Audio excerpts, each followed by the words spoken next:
Hello students, हम लोग करने वाले हैं class 11th math NCERT chapter number 2 relations and functions और एक्सरसाइज 2.1 हम लोग स्टार्ट कर रहे हैं, जिसमें हमने 5 क्वेश्चंस कर लिए थे और क्वेश्चन नंबर 6 पे हम लोग आ गए हैं। चलिए स्टार्ट करते हैं। क्वेश्चन नंबर 6 है हमारे पास।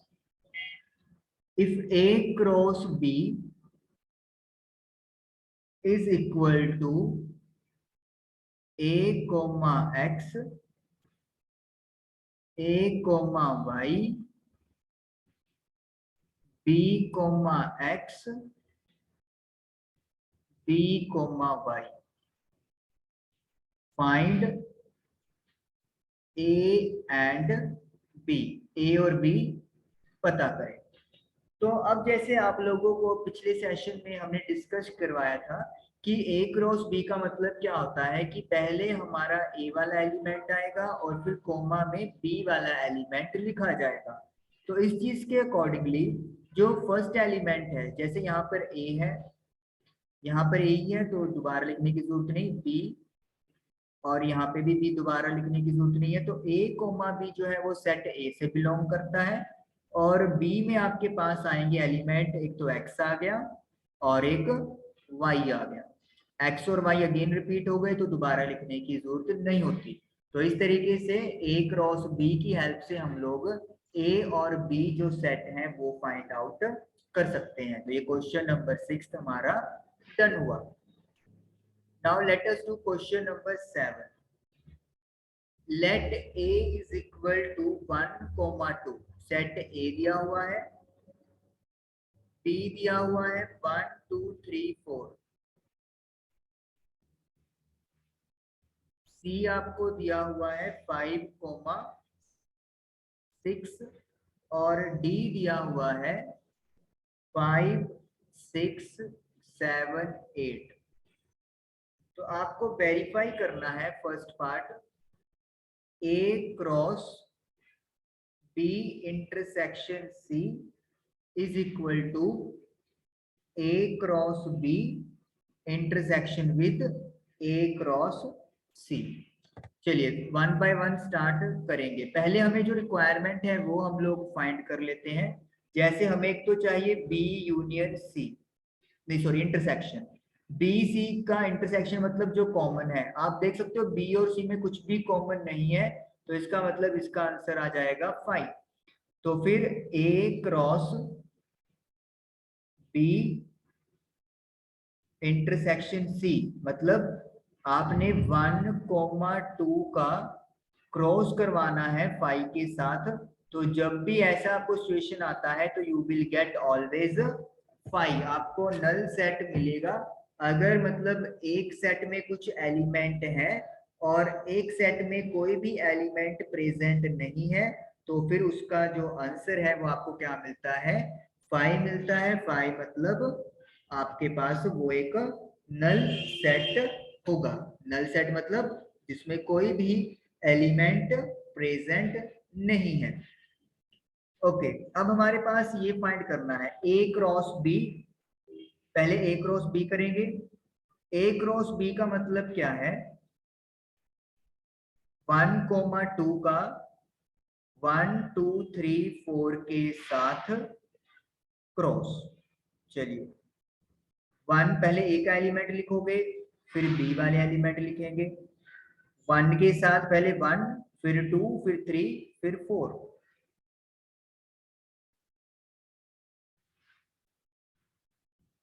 1, 4। तो अब ए का दूसरा एलिमेंट है 2, 2 के साथ 1, फिर 2, फिर 3 एंड 4। तो इस तरीके से हम लोगों ने ए क्रॉस बी फाइंड कर दिया। अब हमें फाइंड करना है ए क्रॉस सी। चलिए ए क्रॉस सी पता करते हैं पापा, इधर कर लेते हैं ए क्रॉस सी। तो ए क्रॉस सी का मतलब है कि 1, 2 का क्रॉस 5, 6 के साथ। तो 1 का 5 और फिर 1 का 6 के साथ पेयरिंग, फिर 2 का 5 से और 2 का 6 के साथ, तो ये बन गया A cross C। Now A cross B जो राइट हैंड साइड है, A क्रॉस B का इंटरसेक्शन A क्रॉस C के साथ, क्या आपको A क्रॉस B में कोई एलिमेंट ऐसा दिख रहा है जो A क्रॉस C में हो, या फिर क्या A क्रॉस B और A क्रॉस C में कोई एलिमेंट है जो कॉमन हो? आप देखो 1,5 यहाँ पे नहीं है, 1,6 भी यहाँ पे नहीं है, 2,5 यहाँ पे नहीं है, 2,6 यहाँ पे नहीं है। सिमिलरली ये वाले एलिमेंट यहाँ पे नहीं है, ये वाले एलिमेंट इनमें से कोई भी यहाँ पे नहीं है। इट मींस कुछ भी कॉमन नहीं है, तो इट विल बिकम 5। तो लेफ्ट साइड भी आपका 5 आया, राइट साइड भी 5 आया, तो इसका मतलब ये फर्स्ट पार्ट आपका क्या हो गया है, वेरीफाई हो गया है। तो left hand side is equal to right hand side, और फर्स्ट पार्ट हमने वेरीफाई कर लिया। चलिए उसके बाद है सेकंड पार्ट, इसको आप इरेज कर लेते हैं। फर्स्ट पार्ट हमारा खत्म हुआ।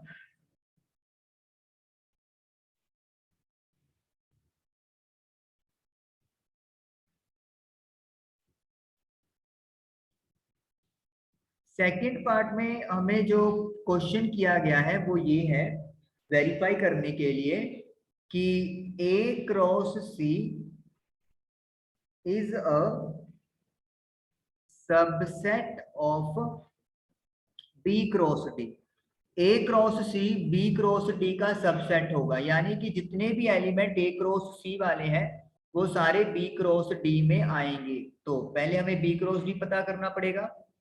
तो B क्रॉस D का मतलब क्या है, B यानी 1 2 3 4 का D, D यानी कि 5 6 7 8 के साथ क्रॉस करते हैं शुरू। 1 का 5 6 7 8 से करेंगे, 1,5 1,6 1,7 1,8। फिर 2 का करेंगे, 2,5 2,6 2,7 2,8। फिर 3 का करेंगे, 3,5 3,6 3,7 3,8। और फिर 4 का भी कर देंगे, 4,5 4,6 4,7 एंड 4,8। तो ये B क्रॉस D हमारा सेट लिखा गया। अब A क्रॉस C के देखे 1,5 एलिमेंट B क्रॉस D में है, 1,6 ये भी है, 2,5 और 2,6। तो all elements of A cross C are present in B cross D, so that is why A cross C is a subset of B cross D। तो हम लोग क्या लिखेंगे, as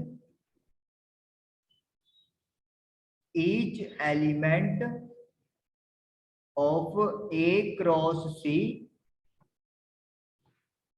belongs to B cross D, so A cross C is a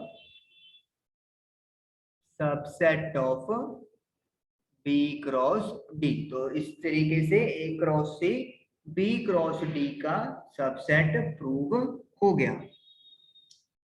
चलिए अब करते हैं हम लोग क्वेश्चन नंबर 8। क्वेश्चन नंबर 8 है, let A is equal to 1,2। आपको सेट A दे दिया है, सेट B दिया है आपको 3,4। राइट A क्रॉस B, तो पहले हमें A क्रॉस B लिखना है। चलिए पहले आप इतना ही कर लेते हैं। तो पहले A का एलिमेंट फिर B का, 1,3 1,4 2,3 एंड 2,4। ये हो गया A cross B। How many subsets will A cross B have? A cross B के कितने सबसेट होंगे? तो number of subsets of A cross B। Subset को निकालने का तरीका क्या होता है, 2 की पावर नंबर ऑफ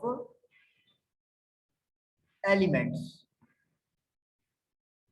तो 2 की पावर कितने एलिमेंट है ए क्रॉस बी में? 4। तो 2 की पावर हम लोग 4 लिख देंगे। 2 की पावर 4 कितना होता है? 16। तो यानी कि टोटल ए क्रॉस बी में 16 सबसेट बना सकते हैं हम लोग। लिस्ट देम, हमें इनको लिस्ट भी करना है। चलिए स्टार्ट करते हैं। सबसे पहले तो देखिए, एक तो जो अपन नॉर्मल बात करते हैं, एक तो 5 जो वॉइड सेट होता है वो हर सेट का सबसेट है। फिर उसके बाद अपन सिंगल सिंगल एलिमेंट की बात करेंगे। 1,3, 1,4, 2,3,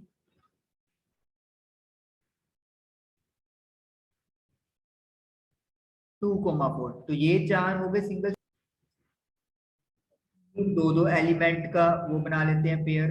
1,3, 1,4,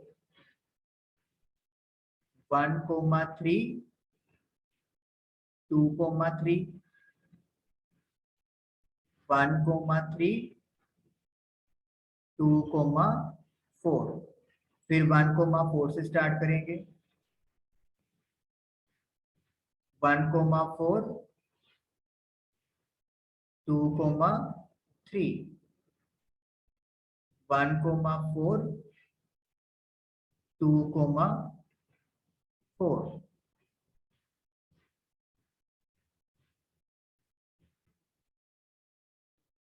कॉमा 4 के साथ भी तीनों एलिमेंट लिखे जा चुके हैं हमारे।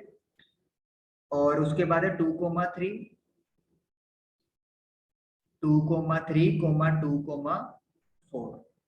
आपको ये नहीं करना कि 1,3, 1,4 जैसे ये लिख दिया, इसको इंटरचेंज करके लिख दोगे कि एक और सबसेट हो गया। नो, ये सेम ही माने जाएंगे। तो 2,3 के साथ 2,4 आ गया है। 2,3 के साथ 1,3 ऑलरेडी है। 2,3 के साथ 1,4 ऑलरेडी है। तो यानी कि दो दो पेयर भी कंप्लीट हो गए। अब 3 के बनाएंगे हम लोग। 1,3, 1,4, 2,3। उसके बाद 1,3, 2,3, 2,4। फिर हम लोग बना सकते हैं 1,4, 2,3, 2,4। तो पहले तीन एलिमेंट हो गए। फिर 1,3,4 हो गया। फिर उसके बाद आपका 2,3,4 हो गया। और पॉसिबिलिटी आप लोगों को नजर नहीं आएगी, क्योंकि फिर सारे के सारे सेम टू सेम आपके मतलब जस्ट वो इंटरचेंज हो जाएंगे। 1,3,1,4। ओके, एक और हमारे पास बन सकता है 1,3,1,4,2,4। ये हमारे पास एक नया सबसेट तैयार हो गया। 1,4,2,3,1,3, 1,3,1,4, 1,3,1,4,2,4। ओके, ठीक है। और एक सेट हो गया कंप्लीट खुद सेट, क्योंकि खुद एक कंप्लीट सेट भी सबसेट होता है। 1,3,1,4,2,3,2,4। तो ये हमारे पास सारी लिस्टिंग हो गई। आप देखते हैं क्या ये 16 बने हैं हमारे पास। 1, 2, 3, 4, 5, 6, 7, 8, 9, 10, 11, 12, 13, 14, 15 एंड दिस इज 16। तो आप देख सकते हो 16 के 16 सबसेट्स हमने लिस्ट कर दिए हैं, और यही उन्होंने हमसे पूछा था। चलिए अब करते हैं हम लोग question number 9। Let A and B two sets such that n A is equal to 3। इसका मतलब है कि जो एलिमेंट्स हैं A के अंदर वो 3 है, और n B जो एलिमेंट्स हैं B सेट में वो 2 हैं। उसके बाद है x, 1, y, 2 एंड z, 1। ये A क्रॉस B में है। ए क्रॉस बी के कुछ एलिमेंट आपको दे दिए हैं, तो हमें ए और बी फाइंड आउट करने हैं। तो ए और बी हमें पता करना है। देखिए वे वही चीज हो गया, ए का जो ए क्रॉस बी में पहले ए के एलिमेंट होंगे तो वो क्या है, एक्स वाई एंड जेड। तो X comma Y comma Z, और आप देख सकते हो कि 3 एलिमेंट आ गए। बी की बात करेंगे तो बाद वाले एलिमेंट जैसे 1 2 1, तो यानी कि 1 को एक बार लिख देंगे, 2 को भी, तो 1 कोमा 2, तो 2 एलिमेंट। तो ये ए और बी इस तरीके से आप लोगों के फाइंड हो गए। टोटल एलिमेंट वैसे 6 बनेंगे क्योंकि 3 into 2 6 होता है, और हमें 3 एलिमेंट से ही पता चल गया कि ए और बी क्या क्या होंगे। Next is 10th question, last question of the exercise. Cartesian product A cross A has 9 elements, यानी कि ए क्रॉस ए में जो एलिमेंट्स हैं वो टोटल 9 है। विच आर फाउंड 1,0, कुछ एलिमेंट आपको दिए हुए हैं जैसे 1,0 एंड 0,1, 2 एलिमेंट आप लोगों को दिए हुए हैं। Find the set A set पता करना है और रिमेनिंग एलिमेंट ए क्रॉस ए के पता करने हैं। तो ए क्रॉस ए में 9 एलिमेंट हैं, तो इसका मतलब ये हो गया कि 3 एलिमेंट होंगे ए में, क्योंकि 3 को 3 से करेंगे तभी 9 आएगा, और कोई ऐसा प्रोडक्ट नहीं बन सकता कि जिसमें सेम नंबर के सेम से मल्टीप्लाई करके 9 बने। तो सेट ए में 3 एलिमेंट होंगे। अब देखिए -1 0 0 1 ये सभी ए से बिलोंग करते हैं, क्योंकि कोई और सेट की तो बात नहीं की।